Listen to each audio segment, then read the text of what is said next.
I should have listened. I always thought Max was just stubborn, just another overly protective dog. But that night changed everything. The first thing I noticed was how quiet the house had become. Too quiet.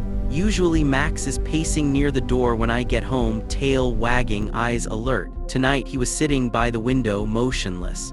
His ears perked, his gaze fixed on the driveway. I shrugged it off.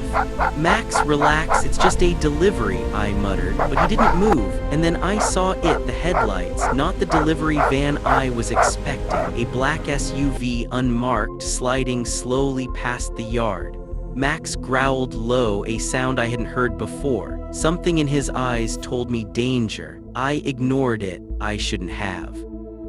2 nights ago, I had signed the insurance paperwork for my small logistics business. A risky move. The financial stakes were already high. If anything went wrong now, I was looking at bankruptcy. I told myself it's just paranoia. Dogs sense things too often, it's nothing. Max's growl turned into a bark, a long, urgent, pleading bark. My heart skipped. All right, calm down," I whispered. I walked toward the door. Max bolted ahead of me, almost dragging me to the window. He stood rigid, hackles up, staring, and then I noticed the first warning. A package had been left on the porch, not mine, no sender, just a small, unmarked box. I bent down, opened it. My stomach dropped. Inside, a handful of photos, my office, my accounts, invoices, every detail of my business laid bare. And a note, "Don't ignore the signs, time is running out." I laughed nervously. Okay, this is a prank, some competitor messing with me. But Max wasn't laughing. He barked again, and this time he ran toward the street, circling back and forth, stopping, staring, nudging me urgently. He knew something. I should have called the police. I should have trusted him, but I didn't. The next day, I arrived at the office to find chaos. My main client, the one responsible for half my revenue, had received fake invoices. Someone had already started siphoning funds from our accounts. Panic surged. I dialed my bank frantically. "There's been fraud. Stop all transactions." My hands shook. And through the chaos, I could hear a familiar bark in my mind. Max had tried to warn me, and I ignored it. I rushed back home, thinking maybe Max could help me in some instinctual way. But when I opened the front door, he ran past me, barking, and then stopped at the back gate. There in the dim light, a figure crouched near the fence, rifling through our trash. I froze. "Hey!" I shouted. The person jumped, ran, vanished into the shadows.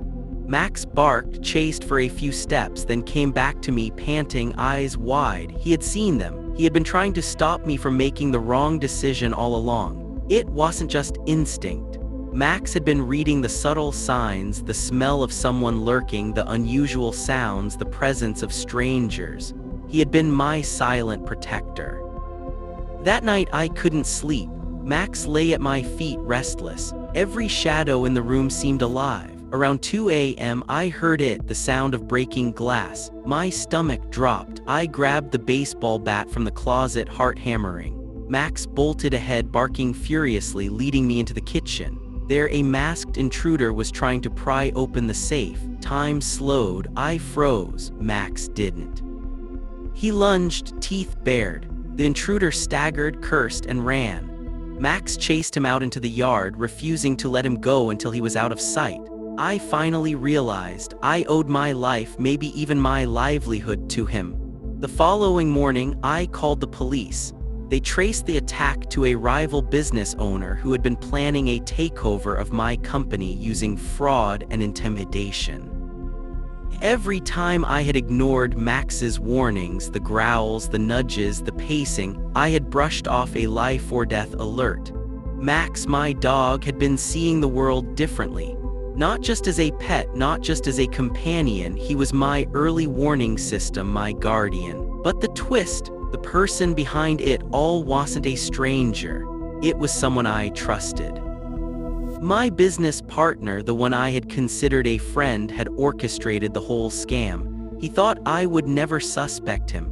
Max, though, knew. He sensed betrayal where I was blind. Weeks passed. The financial damage was contained thanks to Max's warning, but the emotional impact lingered.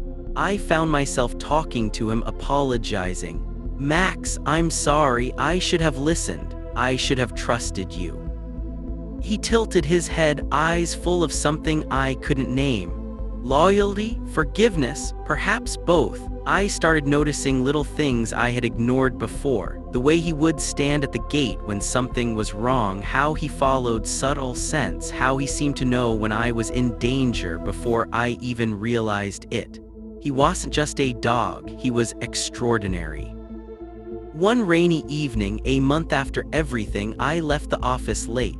Max followed silently. As I unlocked my car, I noticed a shadow behind me. My heart raced, and before I could react, Max barked, low and warning. A man in a hoodie froze, then he smiled, pulling out a business card. I blinked. The card read, "Private Security Consultant. We've been tracking suspicious activity in your area."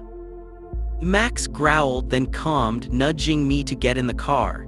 He had predicted this, sensing tension before I did. From that day forward, I learned to listen, truly listen. Max and I became inseparable, not just as owner and dog, but as partners navigating danger, business, and life together. The moral: sometimes the ones who see the truth aren't human. Sometimes loyalty isn't loud, it's subtle. And sometimes ignoring a warning could cost you everything. I ignored Max once. I never will again. He knew the truth and he saved me.